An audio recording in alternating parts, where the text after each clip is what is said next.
Future Marty here, and welcome to another quoting time.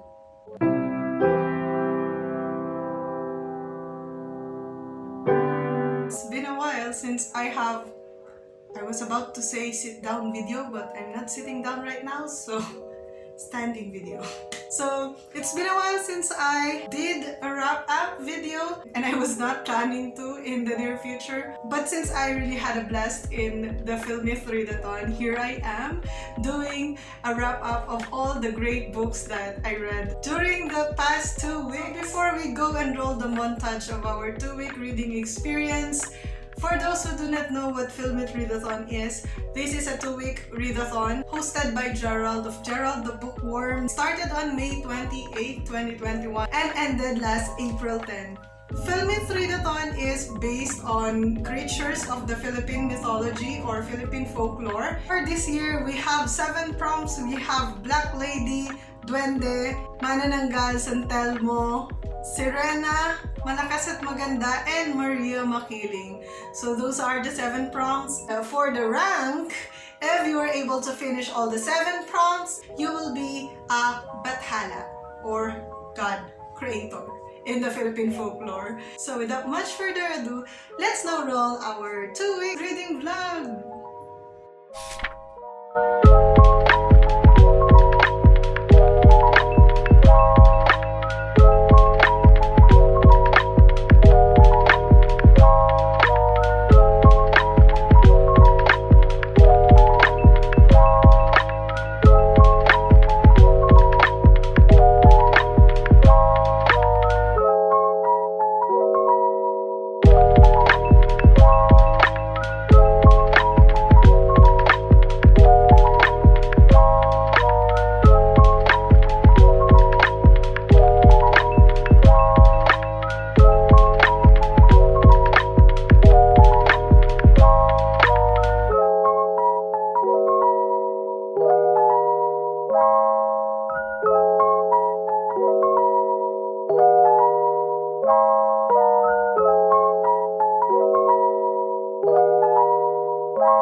Maybe we can start now.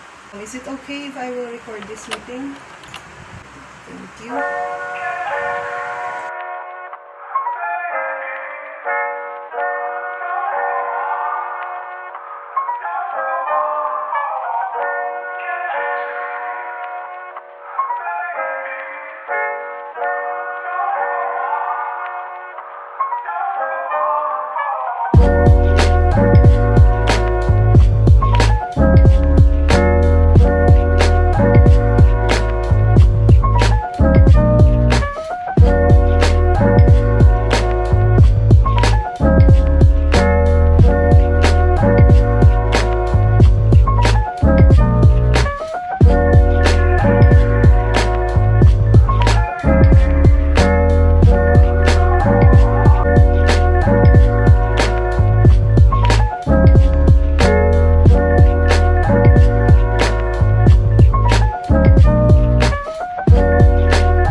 We're done with our 3rd book and 3rd prompt for that matter, which is Manananggal, or a book with 2 perspectives. So now we will go to San Telmo and we will be reading Alab ng Puso by Manix Abrera. This is the 5th book in the Kiko Machine comics.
the wrap-up session.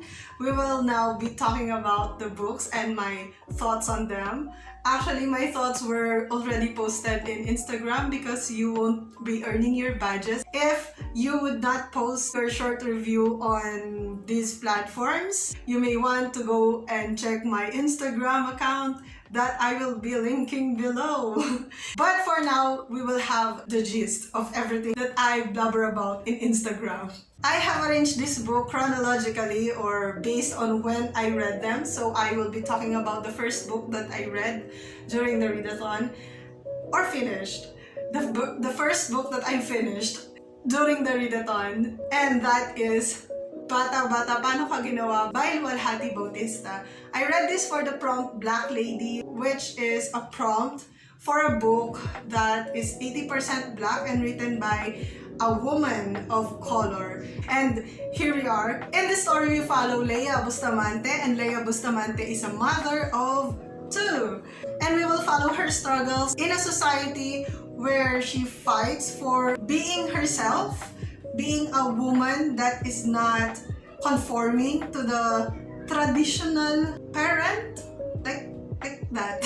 So if you are a woman, if you are a parent, if you're a mother, if you're a lady, like maybe even a single parent, I think you could relate to Leia Bustamante because the men in her life are just so walang kwenta.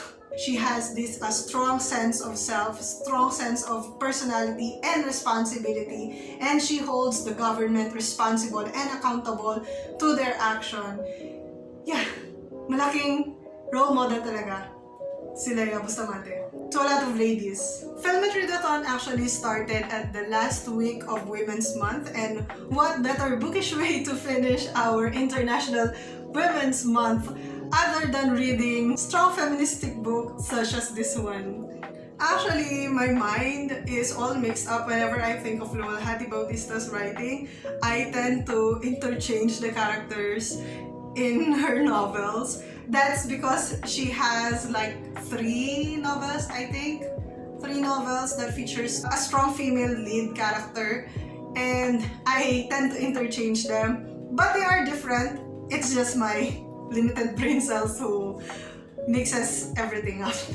But then, when I read this one, I remember why I love Luwalhati Bautista's writing. This book clearly illustrates and shows us that women can be fierce and can be passionate about their country and their career at the same time, just like how the men do that. It's really astounding to read a 239-page book that has a lot of feels, has a lot of emotion, and can rally your thoughts into awakening you and fight for your rights as a woman in the society. And this novel calls out to all of those people who have double standards to women.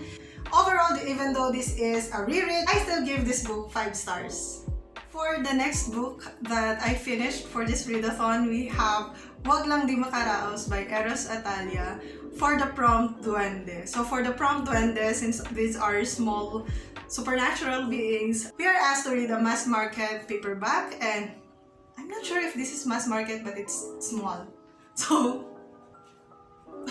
what is Wag Lang Di Makaraos? This is written in Filipino, and it is a compilation of 100 flash fiction that talk about a lot of stuff, including, but not limited to, the paranormal, death, stories for children, stories that are not for children, stories about being senior citizen, about job or work or occupation, and about commercials, especially in the Philippines. And this is just so relatable and so funny. The first parts about death and Sadako Paraon or the paranormal stories just really gets to me. Like, they always surprise me, even though I have read this book for like a lot of times already. I already know the story, but I don't know. Whenever I read this book, I get surprised by the story. And my most favorite part is this part, Kasi Bata, that features children and stuff that children would tend to take literally. in our case, being adults, this could become funny, but if you will look at them, actually all of them, if you will dive deeper in between words and overanalyze things written in this book, these are actually disturbing stories. Yes, that's funny, but it's really also heartbreaking.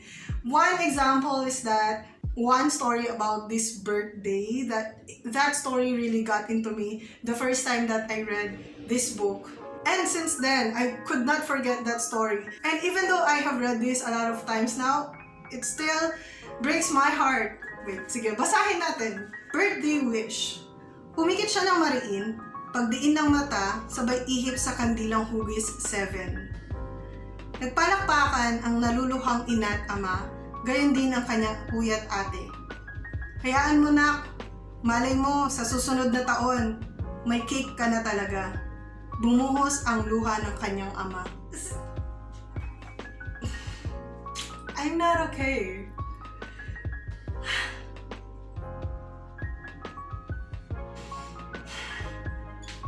I'm not okay.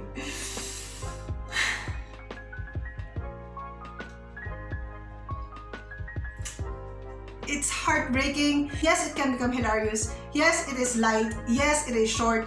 But definitely heartbreaking. There are a lot of moments that my heart...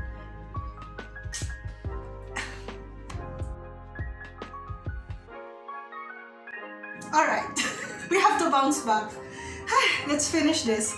What I like about Sir Eros Atalia's writing style is that it's so economic. It's so economic in a way that this is so accessible and it's easy to read, it's readable, it's digestible. Madali lang siya intindihin. It's as if you are like drinking with Sir Eros. And taya siya for 100 times. Kaya meron siyang 100 stories to tell to the barkada. Napaka-economic niyang magsulat. Walang tapon. Lahat ng salita na sinusulat niya, magagamit at may saysay. I really like his writing style. Huwag lang di makaraos. 100 Flash Fictions by Sir Eros Atalia is 5 stars, of course. The next book in our list is A Little Shameless Cheating. Ganito kasi yan. I have choices. I can read it in ebook. It's available in ebook. But I have a physical copy in other version. And I have this reservation pagdating sa YA dystopian because Hunger Games ruined everything for me. So what I did is I picked up the graphic novel version of The Legend by Mary Lou. And hindi ako nagsisisi. Oo na. Is this cheating? Could be. Yes. But the title is the same. So, pwede na yan. Sorry. Legend was read because of the prompt Manananggal, and Manananggal prompt asked us to read a story in 2 perspectives. Gerald was very particular for these 2 perspectives. So in here, we followed the perspective of Day and the perspective of June. And yes, it was also told in 2 perspectives here because there are like parts of here that it is from the perspective of Day, and there are also parts of this that are from the perspective of June. So, pwede na.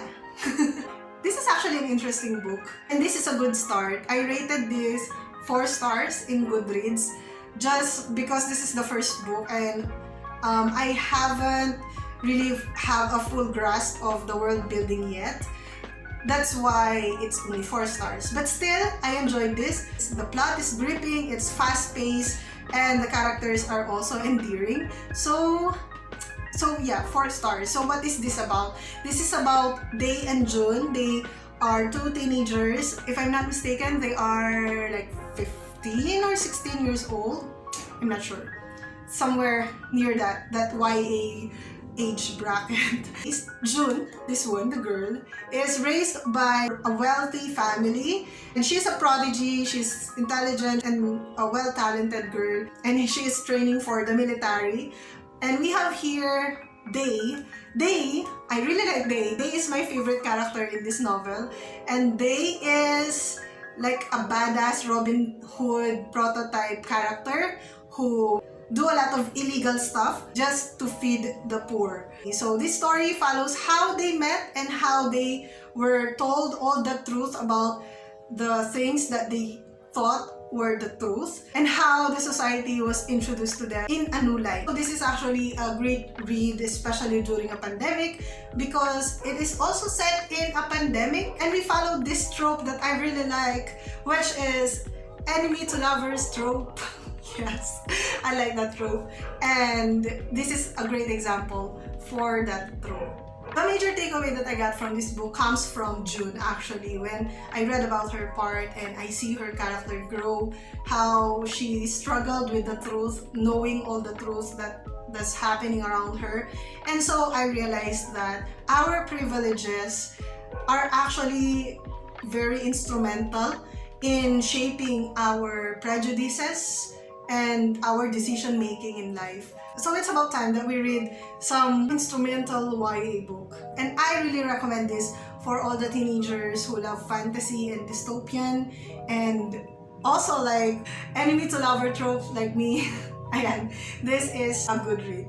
Fourth book in this list is Red Under San Telmo, a book that has fire in its cover or in its title, and I got those both. So this is a comics. This is the 5th comic in the Kiko Machine series by Manny Cabrera, titled Alab ng Puso, Sa Dibdib Mo'y Buhay. That's a line from the national anthem of the Philippines, Lupang Hinirang. This comics features life in the academe, life in the university, in the school, the antics of the students, the teachers, the cantiners, and everyone in the school. The last time that I read this was when I was a student, so I really find it hilarious and relatable when I was a student. And now that I am a teacher, I also find this hilarious because now I see it in different lenses, especially in the lens of the faculty members, and I find another flavor for this one. So if you are into stories that are set in school, in the academe, this is also in Filipino.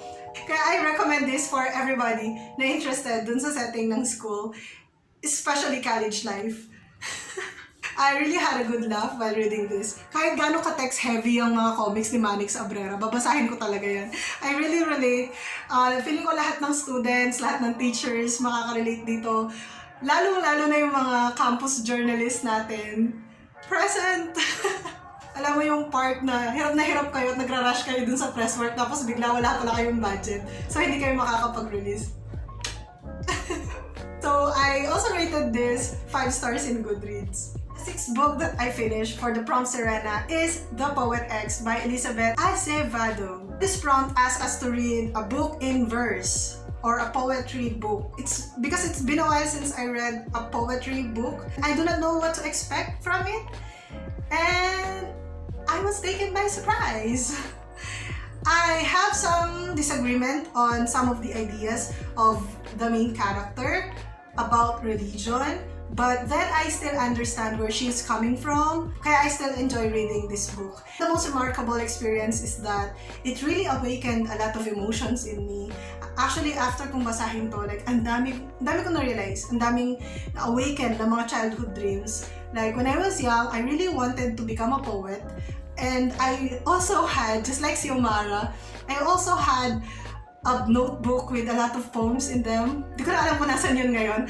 But, yun. So, reading Xiomara's struggles and writings, it really brought back a lot of childhood dreams and aspirations. And now that I am an adult, I just hope that I could do something about them. Like, I caught myself thinking, oh nga no, anong nangyari?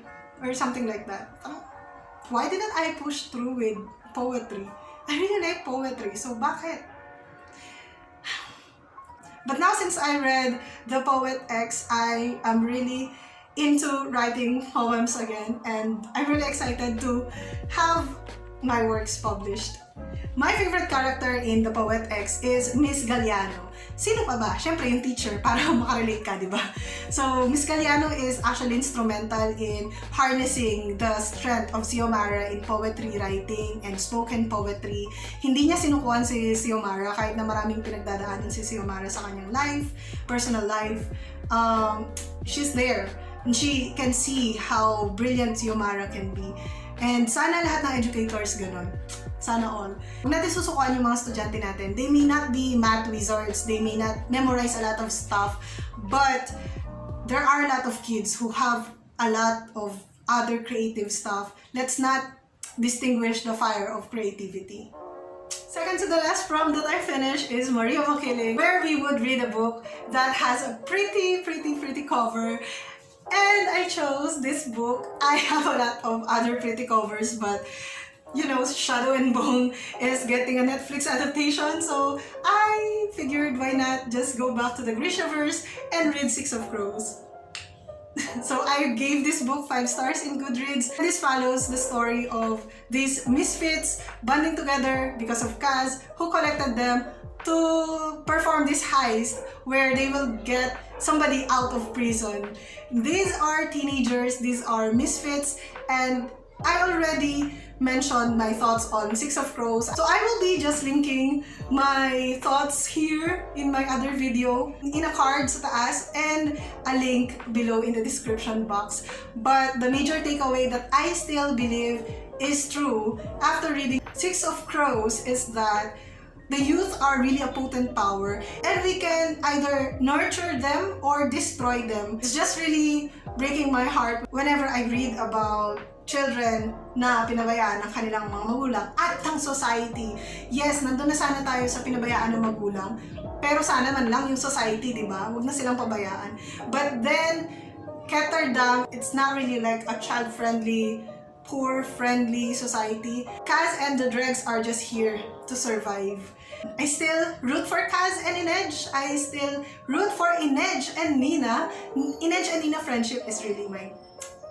So, again, I will just be linking all my thoughts in a card here in my other video. And for the last prompt, Malakas at Maganda, we are asked to read a book that's written in our vernacular, written in Filipino or in your mother tongue, or written by Filipino or a Filipino diaspora author. And since nagbasa na ako ng maraming mga Tagalog dito sa Philmyth Readathon, I decided to pick up one of the middle grade fantasy that I really wanted to get into, and that is Lalani of the Distant Sea by Erin Entrada Kelly. And my, oh my, what was I waiting for? Bakit ngayon ko lang siya binasa? This is really like an adorable, charming, endearing book. I really want to like just keep it close to my heart.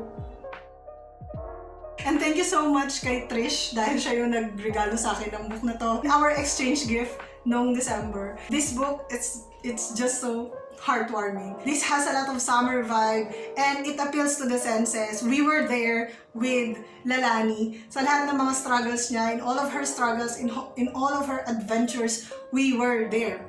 Hindi siya parang Moana eh. It's even more like fierce Alice in Wonderland, parang ganon. Alice in Wonderland with a goal, parang ganon. Kaya I do not understand bakit nila sinasabi na para siyang Filipino Moana, which is not.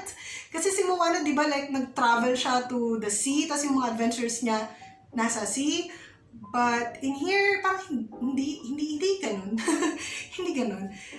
Most of the adventures of Lalani are in islands and mountains and discovering, a lot of self-discovery, a lot of themes on families, friendship, and finding and fighting for home. Kaya, this is really like a gem. I really love it. I really do.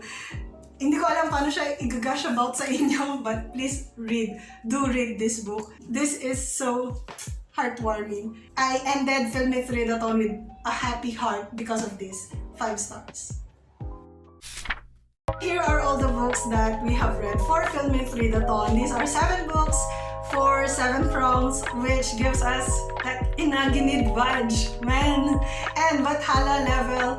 And again, thank you so much kay Gerald for hosting this year's Philmyth Readathon, and thank you for watching this video. If you have any thoughts about this book, please do comment in the comment section. Let's talk about these books and let's talk about what we have learned from them, because they are also great books, and the average experience for this is 4.71 stars.